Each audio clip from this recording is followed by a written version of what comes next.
नानकमत्ता में महाराणा प्रताप जी की जयंती पर हुआ भव्य कार्यक्रम। मुख्यमंत्री पुष्कर सिंह धामी ने कार्यक्रम में की शिरकत। महाराणा प्रताप की वीर गाथाओं को किया याद। नानकमत्ता में महाराणा प्रताप जयंती समारोह।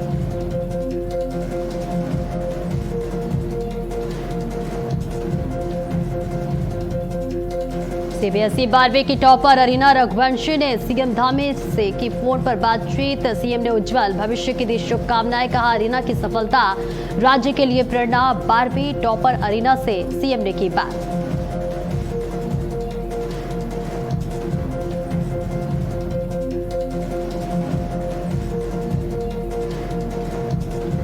राज्य में अब हर शनिवार को नो व्हीकल डे। ऊर्जा संरक्षण को लेकर सरकार का फैसला। पीएम मोदी की अपील के बाद सरकार ने लिया फैसला। राज्य में हर शनिवार को नो व्हीकल डे।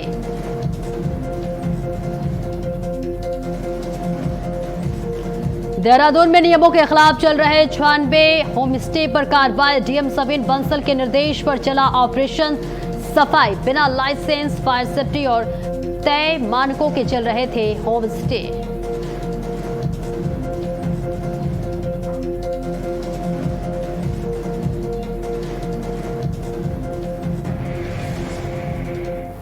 नमस्कार, भारत अपडेट देख रहे हैं आप। मैं हूं आपके साथ सपना दीपक मदेशिया। बुलेटिन का आगाज करेंगे बड़ी खबर के साथ। देहरादून से बड़ी खबर, जहां नियमों के खिलाफ चल रहे 96 होम स्टे पर बड़ी कार्रवाई। जिला प्रशासन ने 96 होम स्टे के पंजीकरण निरस्त किए हैं। डीएम सविन बंसल के निर्देश पर चला ऑपरेशन सफाई। पर्यटन विभाग की वेबसाइट से होम स्टे हटाने की प्रक्रिया शुरू। कई होमस्टे, होटल, बार और पार्टी स्पॉट की तरह संचालित मिले बिना लाइसेंस, फायर सेफ्टी और तय मानकों के चल रहे थे होमस्टे।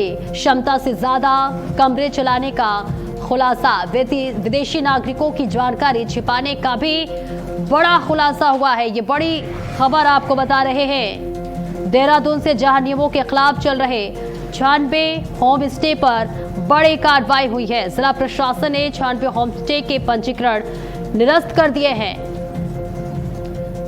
जिलाधिकारी सविन बंसल के निर्देश पर ऑपरेशन सफाई के तहत ये बड़ी कार्रवाई हुई है।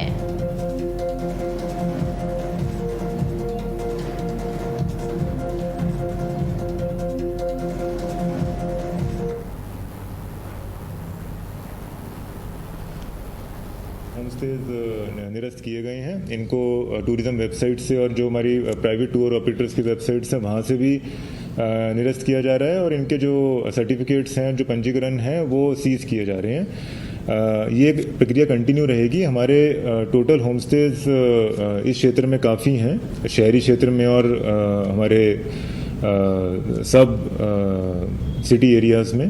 तो इन्हीं होमस्टे से ये सभी गतिविधियां की इनपुट्स प्राप्त हो रहे हैं और आगे आने वाले समय में ये नंबर बढ़ेगा। और इस खबर पर ज्यादा जानकारी के लिए हमारे ब्यूरो चीफ स्मिता चौहान हमारे साथ जुड़ रहे हैं। स्मिता, देखिए 96 होम स्टे पंजीकरण जिला अधिकारी ने निरस्त कर दिया है। क्या कुछ अभी जानकारी सामने आ रही है? बिल्कुल सप्ताह, आपको बताते हैं जिस तरह से पूरे प्रदेश में अपराध बढ़ता जा रहा है और जो होम स्टे, होटल, साइन में जिस तरह की कार्यवाहियां की जा रही हैं वो अपराधों को रोकने के लिए की जा रही है, क्योंकि लगातार यहाँ पर कई आपराधिक घटनाएं जो है वो लगातार बढ़ती जा रही हैं, जैसा हमने देखा है बीते कुछ दिनों में। इन्हीं चीजों को ध्यान में रखते हुए ये सख्त निर्देश मुख्यमंत्री ने दिए थे कि इस तरह की कोई भी आपराधिक घटनाएं अगर होम स्टे, होटल्स या बाहर में होती हैं तो उनको रोका जाए और उनके पंजीकरण जो है वो निरस्त किए जाए। इसी कड़ी में जो डीएम है सविन बंसल, उन्होंने 96 होम स्टे पर बड़ी कार्यवाही की, जहां पर वो नियमों के खिलाफ जो है संचालित हो रहे थे, जिन्हें होम स्टे की बजाय होटल, बार और पार्टी स्पॉट के तौर पर वो यूज कर रहे थे। और इन तमाम नियमों को देखते हुए, इन तमाम उनकी आपराधिक गतिविधियों को देखते हुए जो डीएम है उन्होंने एक बड़ी कार्यवाही की है और इन होम स्टे का जो पंजीकरण है वो पूरी तरह से निरस्त कर दिया गया, चाहे वो ऑनलाइन वेबसाइट हो ऑफिशियल पर्यटन विभाग की या फिर बाकी चीजों, तमाम जगहों से इन्हें सीज किया गया है और इसी तरह की कार्यवाही आगे भी लगातार जारी रहेगी। सख्त निर्देश उन्होंने दिए हैं। जी बिल्कुल। होम स्टे संचालकों की तरफ से क्या कोई प्रतिक्रिया सामने आई है? देखिए, जब कमी अपनी तरफ हो तो बोलने में कहीं ना कहीं चूकते हैं। हालांकि उनका ये कहना है कि हम इस तरह की कार्यवाहियों को ध्यान में आगे रखेंगे, जो नियम है, जो गाइडलाइंस दी गई हैं, उन पर हम लागू करेंगे, उन्हें हम आगे से ध्यान रखेंगे। लेकिन क्योंकि बिना लाइसेंस के फायर जो सेफ्टी है और जो तय मानक है, उनके बिना ये तमाम होटल, होम स्टे जो है वो संचालित हो रहे थे, तो उस पर किसी तरह की कोई रियायत या छूट नहीं दी गई है। हालांकि उन्होंने अफसोस जरूर जताया, लेकिन ये कार्यवाही होना जरूरी था, क्योंकि एक जो आपको चेतावनी है, जो सख्त निर्देश है, वो देना बाकियों के लिए जरूरी है। जी बिल्कुल, बहुत बहुत शुक्रिया अस्मिता इस महत्वपूर्ण जानकारी के लिए। आप बने रहें। चलिए अगली खबर की ओर रुख कर लेते हैं, जहां मुख्यमंत्री पुष्कर सिंह धामी नानक मत्ता पहुंचे और उन्होंने सबसे पहले गुरुद्वारा श्री नानक मत्ता साहिब में माथा टेककर राज्य की सुख समृद्धि के लिए प्रार्थना की। इसके बाद वे वीर शिरोमणि महाराणा प्रताप की जयंती समारोह में शामिल हुए, जहां लोगों ने उनका जोरदार स्वागत किया। कार्यक्रम को संबोधित करते हुए सीएम धामी ने कहा कि महाराणा प्रताप की देशभक्ति और उनका साहस आज के युवाओं के लिए बड़ी प्रेरणा है। उन्होंने भरोसा दिलाया कि सरकार थारू समाज सहित सभी जनजातीय समुदायों की तरक्की, पढ़ाई और रोजगार के लिए लगातार काम कर रही है। मंच से उन्होंने धर्मांतरण कराने वालों को कड़ी चेतावनी देते हुए साफ कहा कि देवभूमि की संस्कृति से खिलवाड़ किसी भी कीमत पर बर्दाश्त नहीं किया जाएगा और ऐसे लोगों पर सख्त से सख्त कार्रवाई होगी। कार्यक्रम के आखिर में उन्होंने होनहार छात्र छात्राओं को सम्मानित किया और फिर चंपावत के लिए रवाना हो गए।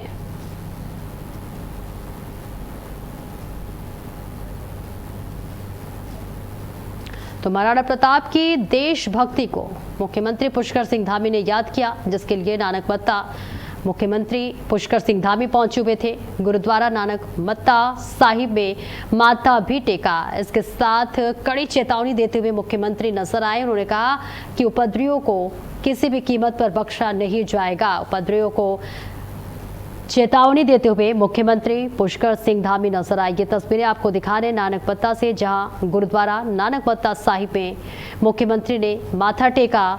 इसके साथ ही तमाम बातों का जिक्र करते हुए मुख्यमंत्री पुष्कर सिंह धामी नजर आए। महाराणा प्रताप की देशभक्ति को भी याद करते हुए मुख्यमंत्री नजर आए। ये तस्वीरें आपको दिखा रहे हैं नानक मत्ता से, जहां गुरुद्वारा पहुंचकर मुख्यमंत्री ने माथा टेका।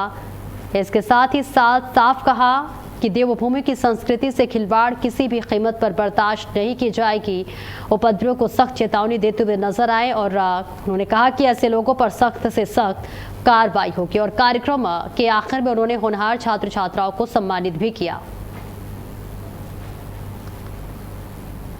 भूमि की रक्षा के लिए चाहे जो भी करना होगा, यहाँ के देवत्व को बचाने के लिए हम वो सभी काम करेंगे, लेकिन देवभूमि के अस्तित्व को कोई नुकसान नहीं होने देंगे। कुछ राष्ट्र विरोधी और राष्ट्र विरोधी, समाज विरोधी ताकतें हमारी भोली भाली जनता और थारू समाज की मासूमियत का फायदा उठाने की कोशिश कर रही है।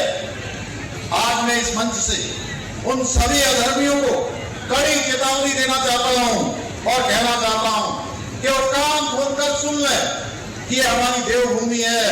यहाँ अधर्म और छल का खेल किसी भी कीमत पर नहीं चलेगा। हमारी संस्कृति के साथ खिलवाड़ करने की कोशिश की तो इसके परिणाम बहुत घातक होंगे। इस प्रकार के अनैतिक कार्य को रोकने के लिए हमारी सरकार ने सबसे कठोर धर्मांतरण विरोधी कानून बनाया है, ताकि कोई भी आपकी आस्था के साथ खिलवाड़ न कर सके। और मुख्यमंत्री पुष्कर सिंह धामी से मुख्यमंत्री आवास में ओबीसी संसदीय समिति के प्रतिनिधिमंडल ने मुलाकात की। इस दौरान मुख्यमंत्री ने कहा कि राज्य सरकार ओबीसी वर्ग के कल्याण और विकास के लिए पूरी तरह प्रतिबद्ध है। उत्तराखंड में ओबीसी सूची में शामिल लगभग 90 जातियों के उत्थान के लिए सरकार लगातार काम कर रही है। उन्होंने साफ किया कि राज्य की नीतियां और बजट हमेशा गरीब और वंचित वर्गों को ध्यान में रखकर बनाए जाते हैं, ताकि हर जरूरतमंद परिवार तक सरकारी योजनाओं और पेंशन का लाभ सीधे पहुंच सके। तो सीएम धामी ने साझा किया सरकार का विजन, जहां सीएम धामी से मिली ओबीसी संसदीय समिति। इसके साथ ही पिछड़े वर्गों के कल्याण पर मंथन हुआ। इसके साथ ही आपको बता दें कि साफ किया कि राज्य की नीतियों और बजट हमेशा गरीबों के और वंचित वर्गों को ध्यान में रखकर बनाए जाते हैं ताकि हर जरूरतमंद परिवार तक सरकारी योजनाओं और साथ ही साथ पेंशन का लाभ सीधे उन तक पहुंचे। और सूचना महानिदेशक वंशीधर तिवारी ने खुद साइकिल चलाकर दफ्तर पहुंचकर समाज के सामने एक अनोखी मिसाल पेश की है। प्रधानमंत्री नरेंद्र मोदी के ऊर्जा बजट आह्वान और मुख्यमंत्री पुष्कर सिंह धामी के निर्देशों के क्रम में सूचना विभाग में अब हर शनिवार को नो व्हीकल डे मनाने का फैसला लिया गया है। इस मुहिम को केवल फाइलों तक सीमित न रखते हुए महानिदेशक खुद निदेशालय तक साइकिल से पहुंचे। उन्होंने सभी अधिकारियों और कर्मचारियों से पर्यावरण सुरक्षा और ईंधन बचत के लिए सार्वजनिक परिवहन, कार पुलिंग या साइकिल अपनाने की अपील की है। देहरादून जैसे तेजी से बढ़ते शहर में जहां ट्रैफिक और प्रदूषण एक बड़ी चुनौती है, वहां एक बड़े अफसर का यह जमीनी प्रयास प्रशासनिक जिम्मेदारी और पर्यावरण संरक्षण की एक बेहद मजबूत और प्रेरक तस्वीर पेश करता है।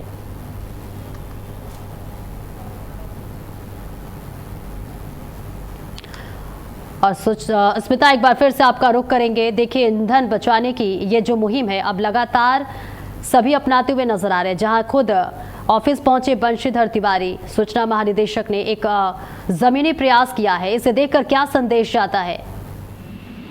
बिल्कुल सपना, आपको बता दें जिस तरह से प्रधानमंत्री नरेंद्र मोदी ने पूरे देश से अपील की है कि नो व्हीकल जोन जो है ईंधन बचाने का जो एक मुहिम उन्होंने शुरू की है, उन्होंने जनता से इस पर योगदान मांगा है। तो वहीं इसकी शुरुआत हालांकि प्रदेश के मुख्यमंत्री पुष्कर सिंह धामी ने की थी, जहां पर उन्होंने अपनी जो सिक्योरिटी है उससे अपनी गाड़ियों को कम किया और इसके बाद उन्होंने ये भी आह्वान किया था कि हम सप्ताह में एक दिन नो व्हीकल जोन बनाएंगे, जिस पर अमल करते हुए खुद डीजी सूचना वंशीधर तिवारी ने इसे लागू किया है। और खुद उन्होंने आज अपने आवास से कार्यालय तक साइकिल से उन्होंने अपना जो है कारवा निकाला था, जहां पर उन्होंने संदेश दिया कि जो आदेश वो सिर्फ फाइलों तक सीमित नहीं है बल्कि जमीनी हकीकत पर है और हम जो ये मुहिम चलाई जा रही है इसमें हम भी अपना योगदान देंगे, क्योंकि हम भी जनता ही हैं और जो मुहिम देश के लिए है, जो देश में एक योगदान के लिए है, उसमें सहभागिता निभाना हमारा भी धर्म है। तो ये सिर्फ फाइलों तक सीमित ना रहे,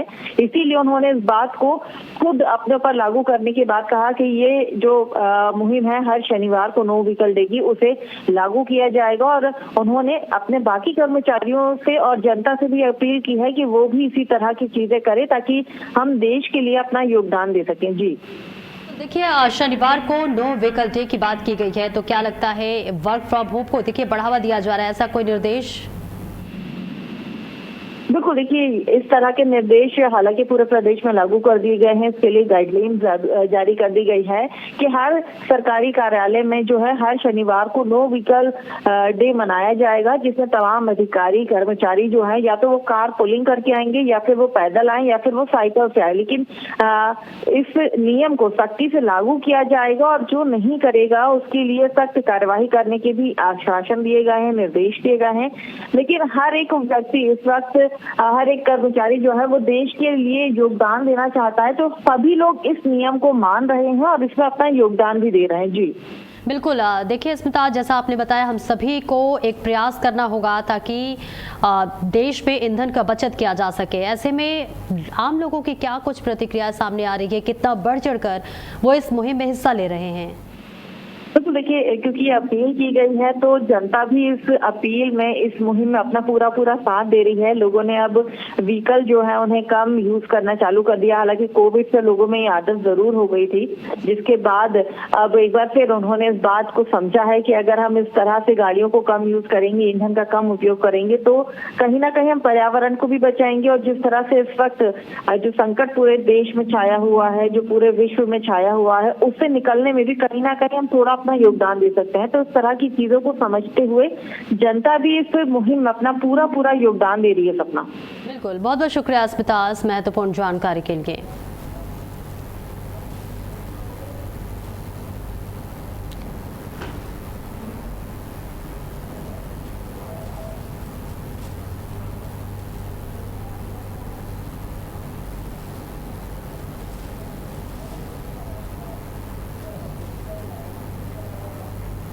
और चलिए आगे बढ़ते हैं। अपर जिलाधिकारी शैलेंद्र सिंह नेगी की अध्यक्षता में तहसील बाल गंगा के नवनिर्मित आवासीय और अनावासीय भवनों के निर्माण कार्यों की समीक्षा बैठक आयोजित की गई। बैठक में बताया गया कि बजट में अब तक लगभग 85 लाख रुपए खर्च कर 48% काम पूरा कर लिया गया है। जमीन के संतलीकरण और चीड़ के पेड़ों के कटान की अनुमति में वक्त लगने की वजह से काम में थोड़ी देरी हुई थी, लेकिन अब मानसून की बारिश शुरू होने से पहले भवन की छत का काम पूरा करने का लक्ष्य रखा गया है। एडीएम ने निर्माण कार्यों में तेजी लाने और गुणवत्ता सुनिश्चित करने के लिए एसडीएम घनसाली को हर 15 दिन में मौके का निरीक्षण करने के निर्देश दिए हैं। विभाग के मुताबिक आवासीय भवन का काम जून 2026 और अनावासीय भवन का काम सितंबर 2026 तक पूरा कर लिया जाएगा। वहीं किसी भी परिस्थिति में नवंबर 2026 तक पूरा काम हर हाल में पूरा हो जाएगा।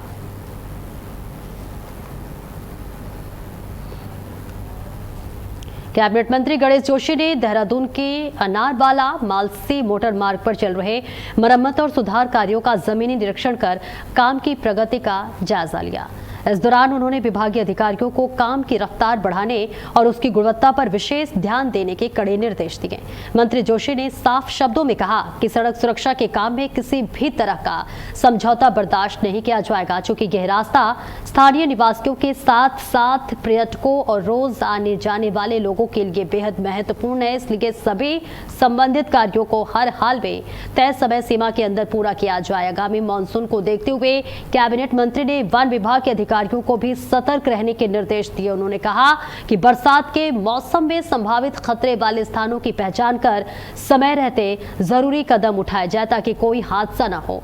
मंत्री गणेश जोशी ने सभी विभागों से आपस में तालमेल बिठाकर काम करने की अपील की ताकि मार्ग को पूरी तरह सुरक्षित और सुगम बनाया जा सके। उन्होंने दोहराया कि राज्य सरकार प्रदेश में बुनियादी सुविधाओं को मजबूत करने के लिए लगातार काम कर रही है और जनता की सुरक्षा और सुविधा की सरकार की सबसे बड़ी प्राथमिकता है।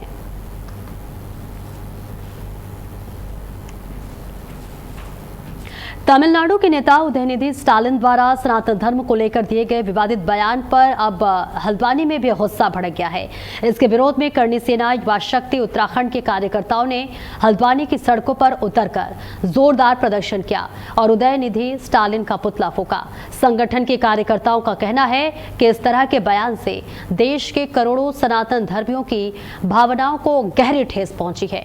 प्रदर्शन के बाद करणी सेना ने सिटी मजिस्ट्रेट और एसडीएम के माध्यम से महामहिम राष्ट्रपति को एक ज्ञापन भी भेजा, जिसमें उदयनिधि स्टालिन के खिलाफ तुरंत सख्त से सख्त कानूनी कार्रवाई करने की बात की गई है और उन्हें पद से हटाने की मांग की गई है।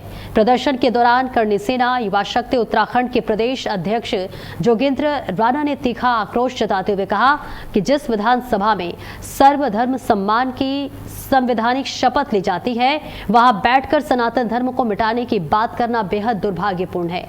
उन्होंने याद दिलाया कि स्टालिन ने पहले भी सनातन धर्म की तुलना डेंगू और मलेरिया जैसी बीमारियों से की थी और अगर उसी समय उनके खिलाफ सख्त कदम उठाए गए होते तो आज उनकी दोबारा ऐसा बोलने की हिम्मत नहीं होती। संगठन के अन्य पदाधिकारियों ने भी नाराजगी जाहिर करते हुए कहा कि सनातन सदियों से अमर था, अमर है और हमेशा अमर रहेगा।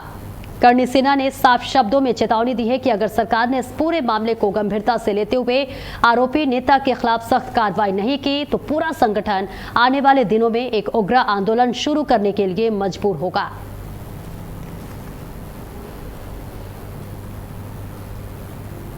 में सनातन को मिटाने की बात कही गई, 100 करोड़ हिंदुओं को मिटाने की बात कही गई, यह बहुत दुर्भाग्यपूर्ण है। इसी के विरोध में आज करणी सेना उदयनिधि स्टालिन का पुतला दहन करेगी और सिटी मजिस्ट्रेट के माध्यम से भारत सरकार को ज्ञापन भेजेगी के ऊपर तत्काल प्रभाव से सख्त कार्रवाई होनी चाहिए। सनातन को खत्म करने की बात उस विधानसभा में की जा रही है जिस विधानसभा में सर्वधर्म सम्मान की बात की जाती है, जिस विधानसभा में संवैधानिक शपथ पैदा होंगे तब भी हमारे सनातन धर्म को खत्म नहीं कर सकते हैं। अगर इसके सख्त से सख्त कार्रवाई नहीं की जाए और कठोर से कठोर इसे सजा नहीं दी जाए और इसके हर पद मुक्त करके इसको रोड में जमीन में लेटा के मारा ना जाए तो हम लोग शांत नहीं बैठेंगे। और अगर इसके खिलाफ कुछ नहीं किया तो हम सभी करणी सैनिक, मेरे बड़े भाई, हम सब लोग एक उग्र आंदोलन करेंगे। सदियों से अमर था, अमर है, अमर रहेगा। और हम आज सभी कर्णी सैनिक यहाँ पर उदयनिधि स्टालिन का पुतला फूंक रहे हैं और महामहिम राष्ट्रपति जी को एक ज्ञापन सौंप रहे हैं, जिसमें कि इस व्यक्ति के खिलाफ कठोर से कठोर कार्रवाई हो और जहाँ तक हमारा मानना है इसको पदमुक्त किया जाए। और यही हम सब जो कर्णी सैनिक है। और केदारनाथ धाम यात्रा मार्ग पर इन दिनों घोड़ा खच्चर संचालकों और हॉकरों के बीच आपसी विवाद और मारपीट की घटनाएं लगातार बढ़ती जा रही है। हाल ही में सोशल मीडिया पर एक ऐसा वीडियो तेजी से वायरल हुआ जिसके बाद पुलिस प्रशासन पूरी तरह मुस्तैद हो गया। इस गंभीर मामले को देखते हुए पुलिस अधीक्षक निहारिका तोमर ने सख्त लहजे में चेतावनी दी कि यात्रा मार्ग पर किसी भी तरह की गुंडागर्दी, हुड़दंग या शांति भंग करने वाले लोगों को बिल्कुल भी बख्शा नहीं जाएगा। एसपी ने बताया कि यह वायरल वीडियो जंगल चट्टी के पास का है, जिसमें 2 घोड़ा संचालक आपस में बुरी तरह लड़ते हुए दिखाई दे रहे हैं। वीडियो सामने आते ही पुलिस ने तुरंत मामले की जांच शुरू कर दी है।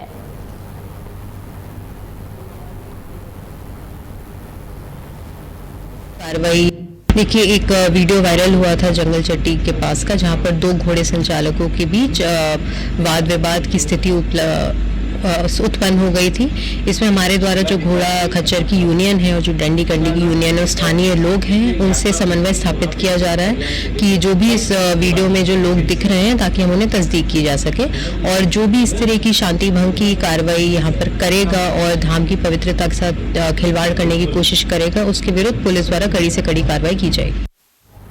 मुलायम सिंह यादव के छोटे बेटे प्रतीक यादव की अस्थियां पूरे विधि विधान के साथ हरिद्वार के वीआईपी घाट पर गंगा नदी में विसर्जित कर दी गई हैं। इस दौरान दिवंगत प्रतीक यादव की पत्नी अपर्णा यादव अपनी बेटियों के साथ मौजूद रहीं। उनके साथ ही शिवपाल यादव के बेटे और सांसद आदित्य यादव समेत परिवार के कई बेहद करीबी सदस्य और रिश्तेदार भी घाट पर उपस्थित रहे। इस दौरान बाबा रामदेव ने भी वीआईपी घाट पहुंचकर प्रतीक यादव को अपनी श्रद्धांजलि अर्पित की। राजनीतिक और वीआईपी हस्तियों की मौजूदगी को देखते हुए प्रशासन की ओर से सुरक्षा के कड़े और पुख्ता इंतजाम किए गए थे, जिसके बीच परिवार ने नम आंखों से प्रतीक यादव की अस्थियों को गंगा में प्रवाहित कर उनकी आत्मा की शांति के लिए प्रार्थना की।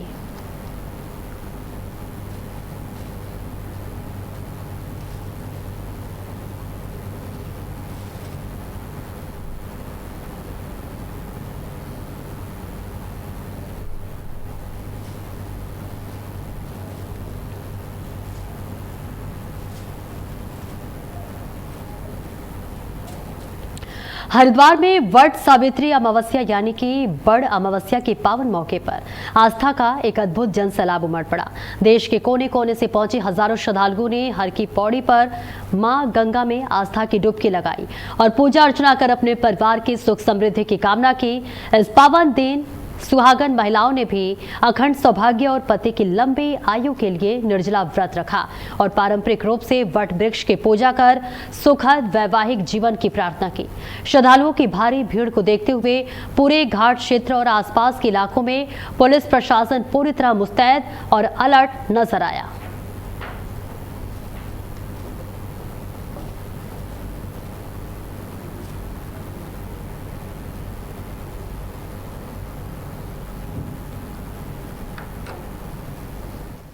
वट सावित्री की अमावस्या आ रही वो अपने आप में ऐतिहासिक है। सत्यवान के जब प्राण निकल रहे थे तो भगवती सावित्री ने ये व्रत रखा था, तभी से ये व्रत की परंपरा चल रही है और यमराज से अपने पति के प्राणों को वापस लाई। आज का दिन इसलिए भी महत्वपूर्ण है कि शनिदेव भगवान की जयंती है और अमावस्या का दिन पड़ रहा है और शनिवार पड़ रहा है। ये अपने आप में एक ऐतिहासिक क्षण है। जो भी लोग आज के दिन भगवान शनिदेव का पूजन करेंगे और वट वृक्ष की पूजा करके अपनी जो माताएं बहनें हैं अपने पति की दीर्घायु के लिए कामनाएं करेंगी, उनकी सारी इच्छाएं पूर्ण होंगी। फिलहाल इस बुलेटिन में इतना ही। नमस्कार।